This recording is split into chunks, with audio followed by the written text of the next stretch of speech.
Hello amazing people, this is your boy Yongi. I'm a second year medical student at the University of Melbourne.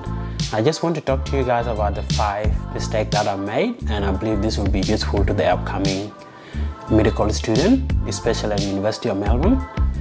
And I might talk a bit about how I could have avoided those mistakes, and I hope this will be useful to you. So the first mistake that I made was to underestimate MD1. The second one that I made was to not schedule in time for self-care. The third one that I made was not understanding my learning style earlier. And the fourth one, which basically stemmed from the third one, was not forming a study group as earlier as possible. And the final mistake that I made was to be a yes man. So let's dig into those 5 mistakes and see how I could have avoided them. So underestimating MD1, basically in the University of Melbourne, MD1 is really content heavy. And me being a clinical pharmacist for over 5 years, I thought that studying medicine, especially first year content, how bad could it be? So I, looking at the bridging module, which the university provide, I didn't even look at it at all. And then within the first 4 weeks, I was working like crazy. Every opportunity that I get, I would work on Saturday and Sunday at the pharmacy if I could. And that did take a toll on me because I was basically just doing the bare minimum at duty, and I was working like crazy until I realized that I was going to be left behind. And you cannot be left behind in med school for even 2 or 3 days, because if that happened, you're never catching up. So I had to get back onto it and prioritizing med school and just grind like crazy and make sure that I was always 1 or 2 weeks ahead. And I think if I didn't come to that realization, I wouldn't be talking to you guys now, because I will be repeating MD1. The second one that I did basically is linked to the first one, because if I was working as hard as I can, I didn't actually take break for myself. So every time, I don't know whom I was trying to demonstrate it to, but every time my family has something on, I am always there. Every time something needs to happen at uni, I put out my hand and try to champion whatever that needs to be done. And also running our non-profit organization, SAYU, to empower young people who were always there as well. And I put up my hand for a lot of things within the university as well, and I have to focus on my studies, and I have to work on part-time basis.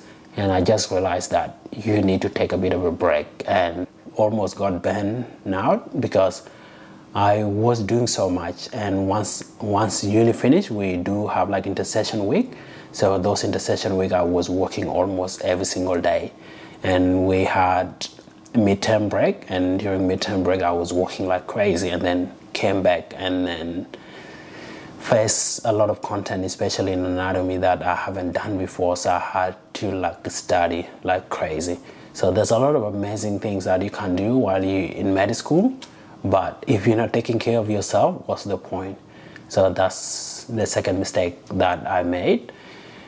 I realized that a little bit too late as well, but I eventually ended up taking a bit of break, took 2 well-being days off, and then I went to Fiji, and that was amazing, to be honest. So if you're an MD1, you need to schedule in some time for you. If you love hiking, get a weekend off, go for a hike. Don't try to go and work over the weekend so that you could just always be busy. I know most of us are hyperactive, but that would be my advice. The third mistake that I made was not understanding my learning style earlier. So I am somebody who like to learn the knowledge and apply that knowledge. However, that doesn't work with almost everything. So especially when you're studying anatomy or histology, sometimes you just need not to memorize or remember everything. You don't need to know every bit of it, but you can just organize yourself, get most of the content onto the Anki and learn it. and I was a bit hesitant. I didn't want to use Anki. I was like, no, I'm gonna learn this the same way I learned physiology. I'm gonna learn this the same way I learned biochemistry, but it was different, and it took me a really long time to realize that different topics do require different strategies in terms of how to study them.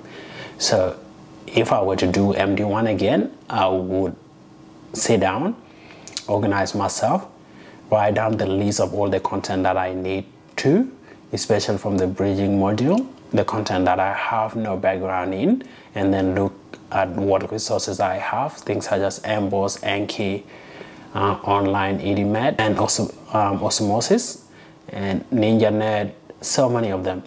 So I would organize myself, write down the content that I'm expected to learn as MD1, and then organize which content I have no basic idea on, and then go on YouTube, search YouTube, or use different resources and learn those content before MD1 start. And when MD1 kick off, you start asking a lot of people questions. There's a lot of people that will be able to help you, and there's tutors everywhere and peer tutors, and that might be really useful to you. So it is easy for you it is easy in MD1 just to go with the flow, and because the content is heavy, you just keep hammering on everything. Try to do as much as you can without reflecting and sitting and say like, wait, what do I actually need to do in order to do really well? So it is more about working smart rather than working really hard, which is kind of like hard to do in med school. People don't have time to figure out to work smart. People just figure out how to work hard, and everybody do the same, so you feel like you want to do the same. But knowing what I know now, I would definitely sit down and then plan everything out and then just work smart rather than working harder. The fourth thing, which basically stems from this, is formation of the study group. So I did not form any study group, and I'm somebody who really study really well in a group, because in a group it gives you opportunity to be challenged by others, and it gives you an opportunity to teach others too. So if that's your learning need, I would say you basically need to meet with like few people, especially within the first 3 to 5 weeks, and then decide what that group structure will look like and what kind of content you guys will be covering, and how to divide up the work and how to keep each other accountable. If you're able to do that, I guarantee you're going to have like a successful first year. But if your study style is to study in a group and then you wait until people have done cut 1, it will be really hard, because cut 1 can also demoralize other people. And if you were planning to have a group with them, and then cut 1 destroy everything, then you're not going to have time, because everybody just tend to be really super competitive, especially after cut 1. Doesn't matter if they're your friend or not, because people will have like different places where they sit, and you don't have time to study other people's personalities. So form those meaningful relationships earlier, decide who you're going to have as your close circle. And it would be a good strategy as well to find out what their preferences are for second year, so that if you guys form a study group together in first year, you might, as continue for the rest of med school, try to go to the same place and study at the same time. But if you're a lone wolf, like some other people that I know, me included sometime, just focus on having your own strategies about how to study. And I think that is really important. Decide if you need to form a study group, and if you need to, then form that early. If not, then maybe like have people or have a structure around how you're going to study. If you're somebody who like to be questioned and challenged so that you could go and do more research, then find people, especially MD2 or MD3, that can do that for you. If you're somebody who like to teach, maybe find another year 12 or year 11 student that is actually interested in medicine or biomed student, and then teach them whatever information that you're learning in med school, so that you could see if you can actually break down complex concept and then teach them in the simplest way possible. So that would be my advice on that topic. So form a study group if you need to. The final one that I want to touch on is counterintuitive, in the sense that in med school we actually taught to always be yes men, to always be there for other people, to be kind as we can, and to always be helpful. But there's a lot of studies that have been shown, not only in medicines, but everywhere, where those people who tend to be there for everybody, you try to answer other people's questions, you try to solve other people's problems, you always give your time to other people, and are not actually having time to focus on their work. And they might end up really performing not as they wanted or as they expected. And that's because we have a lot of people around us. We have people who are takers, they just want to take as much as they can.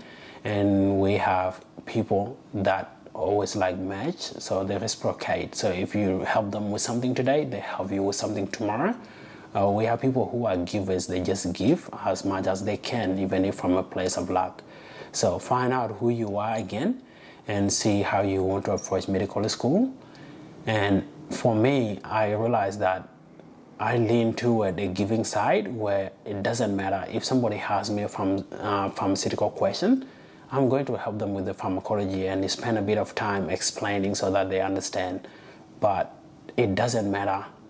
And to me, it doesn't matter if they're going to teach me anatomy in written or histology or areas of my weakness or not. So, but in MD1, you don't have time to actually teach other people, especially people who are on the same year level as you, and you don't have time to go and dig and try to learn and try to study other areas that you need to focus on. So I think it's entirely up to you. If you're somebody who loves give, and then you don't have people that reciprocate, MD1 is going to be really tough for you.